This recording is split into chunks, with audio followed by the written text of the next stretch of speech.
Hey everybody, and welcome back to another edition of Jesse's Junk Mail. Jesse, where have you been?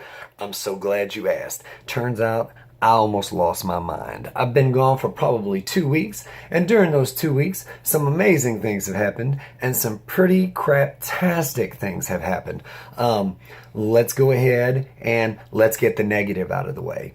I live my life encouraging, investing in others, supporting, loving, just steady pumping into people. Build them up, make them happy. Because I believe that's what Jesus would do. He loves them unconditionally. He keeps pushing them to do their best. If they're sad, you lift them up. If they need a reminding of how great they are, you tell them. But a lot of times with that comes some correction. And then oftentimes in that comes some failures.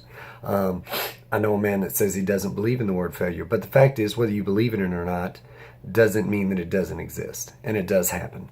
And even though I've been in the ministry for probably 24 years, it happened 2 weeks ago. I just witnessed something, and in my mind, something just snapped. And I was like, how is it possible to spend this much time on something and fail?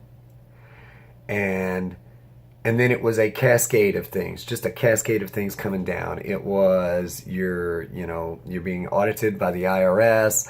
The job wasn't the greatest for the past 2 weeks. It's just a ton of things that are going on, and all the while I'm steady trying to keep my sanity. I'm steady trying to do the things that I know are right and are good. I'm trying to be forgiving. I'm trying to give grace. I'm trying to give hope. So basically, I had shut down because my mind was everywhere, absolutely everywhere. And the only constant that I knew, there were two constants that I knew. I knew one, there were three people, excuse me, there were three people in my life that I was bound and determined I would never ever let down. And so I invested in them during that 2 weeks, but in the meantime, I was struggling to kind of fix myself in my head. I was good around people, but when I got home, I was a mess. I was like, Jesse, what kind of man are you? What kind of ministry do you have? Are you really doing good? Why can't you save? Why can't you save more people? You talk a good game. So what's the problem when one of your children turns out to be a complete and total jerk and nobody likes them? And you're just looking and you're thinking, how can you fix that? There were a ton of things that just drove me. So somewhere along the lines, I decided, Jesse, you've got to get a grip. So I talked to a doctor. It wasn't a psychiatrist. I'm not crazy. I thought I was crazy, but I'm not. Talked to a doctor, and the doctor told me, he said, Jesse, you're suffering from compassion fatigue. And what that is a caregiver, which is what I am. We see or witness, or we take part in a traumatic event from someone that you care about, and it inadvertently has an effect on you, a negative effect on you. And unknowingly, I think that's what took place with me. And it just kind of cascaded from there on out. And my mama used to say, when it rains, it pours, but it doesn't rain forever. And so thankfully, at the end of less than a week, things resolved itself. It went the way it was supposed to. But I was still dealing with the resonating effects of everything that was taking place. And I was just like, as a minister, we're used to fixing things. And that's all there is to it. That's the truth. We are used to God giving us the ability to take people's situations and their emotions and the stuff they're struggling with and give it to them in a different perspective, to give them hope. Now abideth faith, hope, and love, but the greatest of these is love. That's in 1 Corinthians chapter 13. It actually holds the definition of the word love according to God's standards. Love is patient, love is kind, love endures, love never fails, on and on and on. But a lot of times we can't fix what we see or what is brought to us. And for me, that's one of the most frustrating things in the world. And it got to me. I couldn't fix it. I felt disrespected. I felt ignored. I felt as though my voice had no more value. And I think that was probably a low point for me, and I struggled with it. And so the doctor explained, get outside, be physical, acknowledge your emotional needs. And a lot of times I just invest in other people and I just don't pay any attention to what I've got going on. So I've started to change a couple of things, and it's gotten a little better. But for those of you that were praying for me and knew I was going through something, I post everything on Facebook, the highs and the lows, the good and the bad. I believe people need to see that. Being a Christian doesn't mean you're going to have that rose-colored life and everything's always going to be amazing. No, sometimes life sucks. Even for the pastors, even for the ministers, even for the teachers. Sometimes it sucks, and you do one or two things. You get lost in it and it buries you, or you find a way to rise above it. And hopefully that's with God. So my biggest thing was I couldn't hear from God. So I will assume that the majority of this I just took ownership of, and it jacked me up. And I was kind of embarrassed after almost 24 years of ministry, that something could get to me. I was just like, wait, what is this? Who am I? So it started to change. But I tell you what was so amazing was just the fact that the people on Facebook, people I hadn't heard from in years, just all of a sudden started reaching out and responding. And I didn't do it for the attention, but it was so overwhelming to hear what some of these people had to say. Some of these people I hadn't spoken to since they were teenagers, and our season had ended and they had wandered off. And now they are adults and they have 2 and 3 kids. And the support that came that way was just absolutely amazing, and it helped, and it's wonderful, and I'm grateful for it. But what helped me the most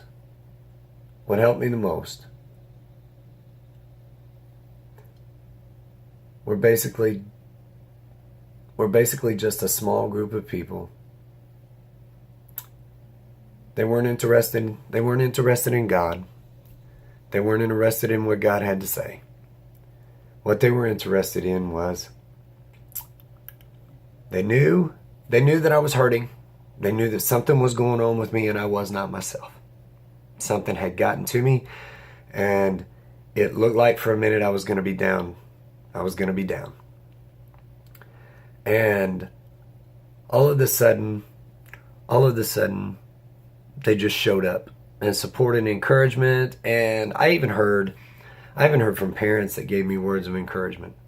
I heard from young people that gave me words of encouragement. In fact, one of my favorite kids in the world just said some absolutely amazing things that I had no idea I had done for her. And I can't tell you what that meant to me, that, a lot of times you have these relationships with people and you don't really understand how they started or why they still exist. But then, you find out when you're going on that roller coaster of life, you find out, hey, you did this for me. You meant this to me. You said this to me. This is what I feel when I think about you. When I see this, I think about you. When somebody screams Jesus, I think about you, and it was just very uplifting. So I had a show of support just show up that I was not expecting. The fact of the matter is, the majority of my battles that I fight on my own. And that's okay. That's how it works. Anybody that steps foot in today's world that attempts to do something for God, you're going to fight. And most people fade away. Most people don't have the heart and the desire and the determination to stick to what they say they believe or who they are. And here recently, I've been on a character kick, because I see so many people that lack good character. Now, what is character? Or what is good character? Good character is doing the right thing even when no one is watching.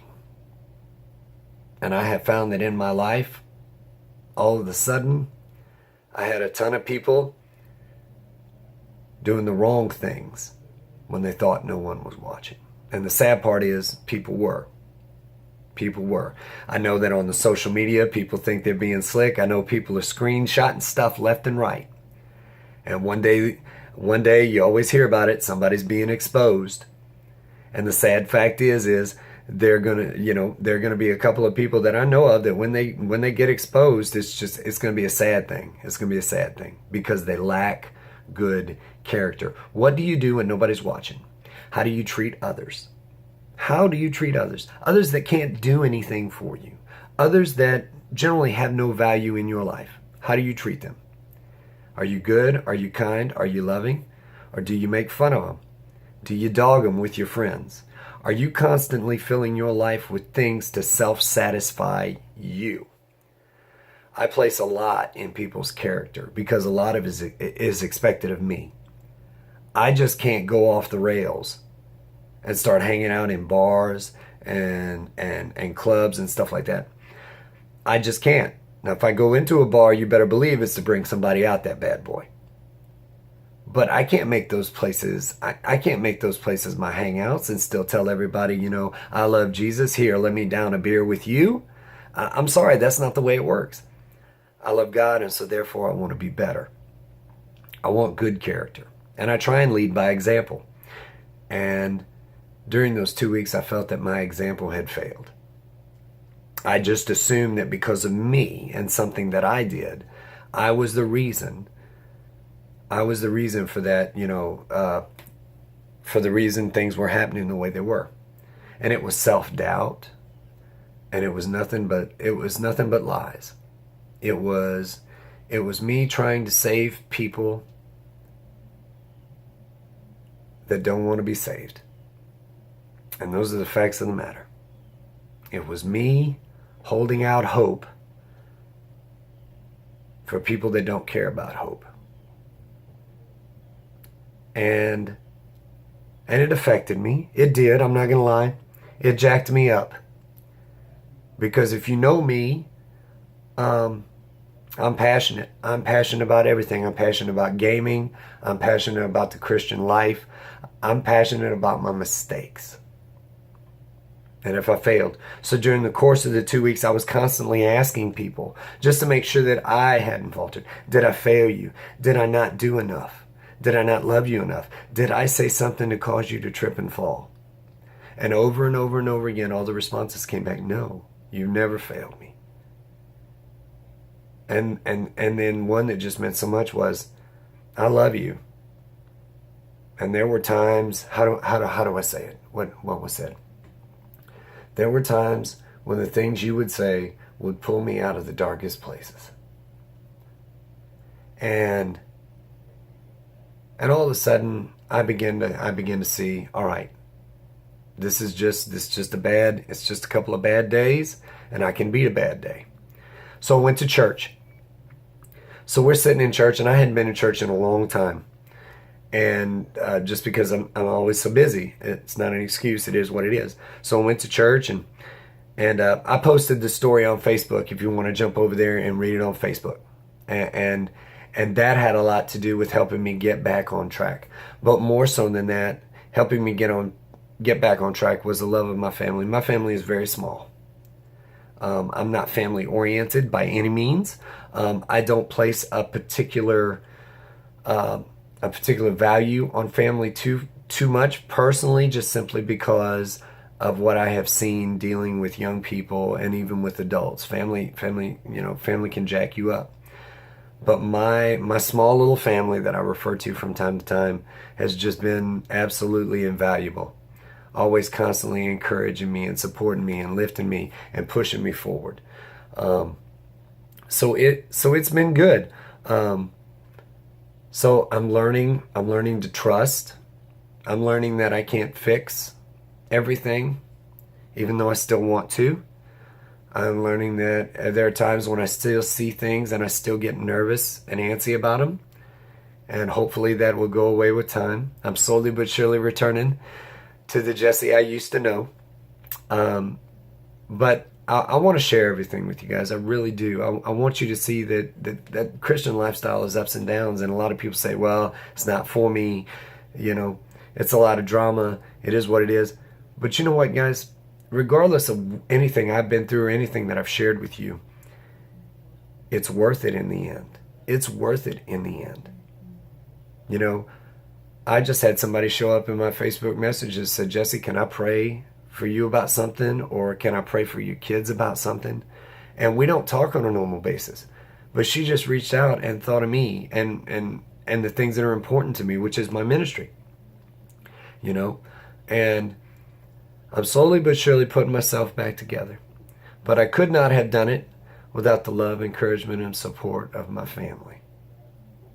I don't have many friends. I don't choose many friends. Just from personal experience, not everybody that says they're your friend is your friend. And Jesus said that, you know. Not everybody that calls me Lord is going to be going to be honest about it, you know. But I hope and pray that if you're listening to this, that you have good character. I hope and pray if you are listening to this, you choose to have people in your life with good character. If you don't, a person with bad character has the ability to poison good things. There is a song. It is called Bombs Away. And I forget the young man that sings it, but it is such an amazing video. Don't listen to the song. Watch the video. And the video talks about taking something good and pure and how poison steps in and ruins it all. And then later on in the video, it talks about the grace and love and mercy of Christ and how he restores and renews things. So basically, that's it, guys. I was broken, I was down, and I was almost defeated. I almost lost my mind. And somehow or another, God held on. When I was ready to let go, God held on. And he sent my family to do it. And I'm forever grateful and thankful. We discovered that me and my family, we discovered we now have a Bible verse, a favorite Bible verse. It is the definition of love in 1 Corinthians chapter 13. But for you guys, I want to leave you something. My whole, through the 2 weeks when I was struggling, my whole thing was how do you get past things that devastate you? How do you get past being fearful in a safe place? Because I was in a safe place. I was not in danger. How do you not be fearful in a safe place? And at the end of chapter 13 in 1 Corinthians, it says, "Now abideth faith, hope, and love. But the greatest of these is love." I'm not talking about the love that we tell, oh, I love you, I love you, I love you, yeah, whatever. I'm talking about God's love. Love is patient. Love is kind. Love keeps no record of wrongdoing. Love forgives. Love endures. Love never fails. A lot of times we use the word love and we have no concept of what it means. None. And that's how I held on. My family and the words that God gave us in the Bible. It was just now abideth faith, hope, and love. But the greatest of these is love. You know, when you look at the things in your life and you can figure out that which matters most and you can grab hold of it and concentrate on it, it sets everything else into perspective. I had an amazing conversation with a parent just a couple of days ago. Absolutely humbled me and changed the way I see certain things. It made me a better person. And I'm thankful and I'm grateful. So that's what's going on with me, guys. I was on the brink of giving up. And slowly but surely, God held on. And little by little, he pulled me up and he set my family to do it. And if my family is watching this, I love you so very much. There's nothing in the world I wouldn't do for you. And I will always be here, always to help you. Now, for those of you that are interested, I haven't been gaming. I haven't been reading. I started writing a little today. But I haven't been doing much of anything but sitting in my office and trying to get control of my mind and operating as the chaplain at the youth club. That's what I've been doing. I was able to hold it all together just enough to accomplish what I needed to. But as far as gaming went and whatnot, I'm gonna play a little this evening. But the fact of the matter is, I haven't had the heart for much else. I haven't had the heart for much else. When you're trying to put yourself back together, I mean, you really grab hold of the things that matter, and everything else just gets thrown by the wayside. Excuse me. But that's it, guys. That's it. I hope that something I said today touched you. I hope if you're watching this and you have bad character and you're a horrible human being, I hope you change that. I really, really do. If you're a person of good character and you do what's right even though no one's watching, God bless you. Keep it up. Life's not always easy, but it is perfect with Christ. Stay focused, stay kind, stay humble.